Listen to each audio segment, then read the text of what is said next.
Kanalıma hoş geldiniz. Bugün sizlere orkidelerinizin sonbaharda bol bol çiçek dalı çıkarabilmesi için yeni bir gübre tarifi vereceğim. Özellikle orkideler sonbahar ayında çiçek dalı çıkarmaya başlar. Bu yüzden orkidelerinizi şimdiden belirli aralıklarla sıvı bitki besinleri vermeye devam edin.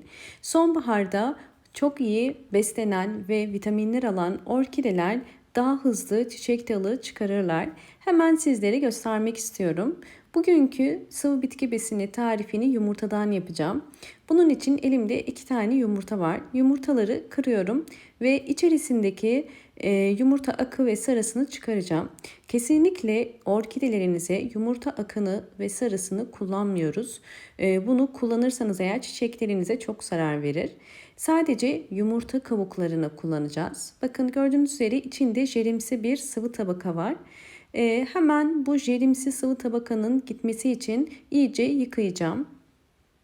Evet, iyice çeşmede yıkadım ve gördüğünüz üzere artık içerisindeki o jelimsi tabaka yok. Yani içleri temiz. Şimdi yumurtaları ister güneşte isterseniz fırında kurutun. Fakat havalar çok sıcak olduğu için güneşte kurumasını bekleyin. Ben daha önceden bu işlemi uygulamıştım. Bakın bunlar benim güneşte kuruttuğum yumurta kabuklarım. Yeterli kuruduğunu anlamak için bu şekilde elinizle eğer ufaladığınız zaman küçük parçalara ayrılıyorsa kurumuş demektir. Hemen şimdi robotumu hazırladım ve robotun içerisine kuruttuğum yumurta kabuklarını koyuyorum.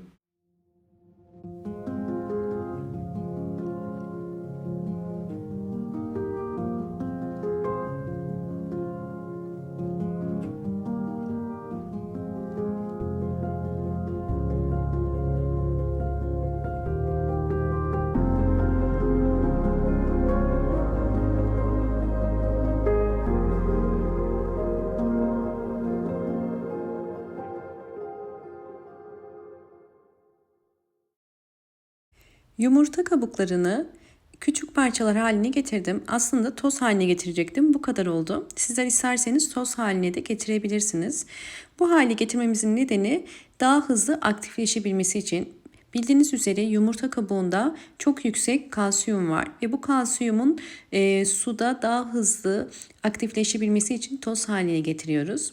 Evet, şu anda hazır. Şimdi 1 yemek kaşığı yumurta kabuğu tozunu bir kabın içerisine koyuyorum. Üzerine kaynar su koyacağım. Bu işlemi yapmamın nedeni daha hızlı kalsiyumun suya geçmesi. Kaynar suyu ilave ediyorum. Ve 1 litre ölçü olarak daha sonra bunun kapağını kapatıp bunun soğumasını bekleyeceğim. Fakat isterseniz bir gece bekletirseniz çok daha kalsiyum açığa çıkacaktır.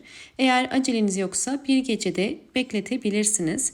Şimdi bunu soğuması için bir kenara bırakıp bekleteceğim.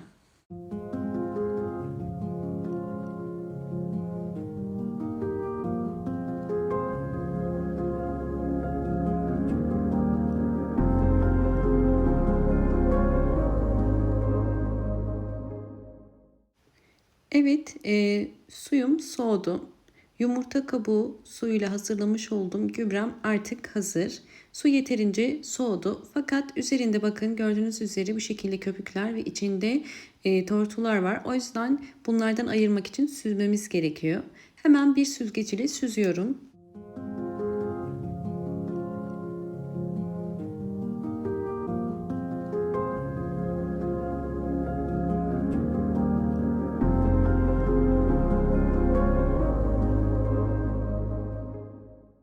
Süzdükten sonra bunu 2 farklı yöntemde kullanacağım. Bu yüzden bir püskürtme kabının içerisine bir miktar koydum. Ve elimde gördüğünüz üzere bakın yaprakları hasta olan bir orkide var. Bazen orkide yaprak hastalıklarının nedenleri eğer orkidenizde yeterince kalsiyum yoksa sebep olabilir. Kalsiyum birçok yaprak hastalığının hızlı bir şekilde iyileşmesine yardımcı olur. Eğer mantar gibi bir hastalık değilse bu tarz yaprak hastalıklarında yapraktan gübre niyetine bakın hem üstten hem de alttan sıkarak orkidenize iyileşmesini hızlandırabilirsiniz. Bu işlemi haftada bir kere uygulayabilirsiniz. Sadece yapraktan gübreleme işlemini. Bu işlemden sonra bol ışık alan bir pencere kenarına koymanız gerekiyor ve hafif havalandırmanıza da katkı sağlayacaktır iyileşmesi için. Evet, ikinci yöntem olarak çiçekli orkidelerde kullanımı hem çiçekli hem de çiçeksiz orkidelerde kullanabiliriz. Bu orkidem de çiçeksiz bir orkideydi. Kullanmış olduğum gübreler vesilesiyle bakın şu anda bol çiçekli. Şimdi bu orkidemin de yapraklarını kullanacağım. Burada sadece püskürtme olarak değil, gördüğünüz üzere toz var yapraklarında. Eğer orkide yapraklarınızı temizlemek istiyorsanız hazırlamış olduğumuz yumurta kabuğu suyuna bir pamuğu batırıp yaprakları üstten ve alttan silerek orkidemizin daha sağlıklı olmasına, hem kalsiyum desteği almasına hem de orkidemizin özellikle tozlardan, böceklerden de kurtulmasına yardımcı olabilirsiniz.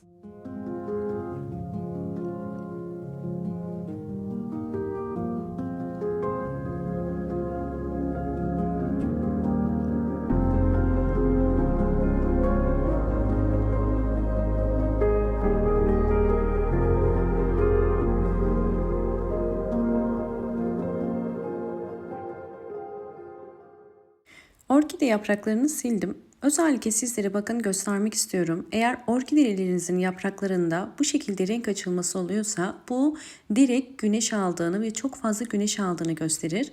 Böyle durumlarda orkidenize eğer direkt güneşe koymazsanız yapraklarındaki sarılık yeşile dönecektir. Şimdi ikinci yöntemimizde ise gübre olarak kullanacağız. Gübre olarak her bir saksı için bu hazırlamış olduğumuz sıvı bitki besinini 5 yemek kaşığı kadar verebilirsiniz. Bu sıvı bitki besinini 20 günde bir verebilirsiniz. Eğer düzenli olarak sıvı bitki besinleri verirseniz bakın orkide kökleri bu şekilde aktif ve yeni kökler çıkarmasına yardımcı olur. Şu anda bu orkidemizin sağlıklı olduğunu gösterir. Sağlıklı bir orkide bol bol çiçek açar. Yine diğer bir orkidem, bunun da yapraklarını yumurta kabuğu suyuyla temizliyorum.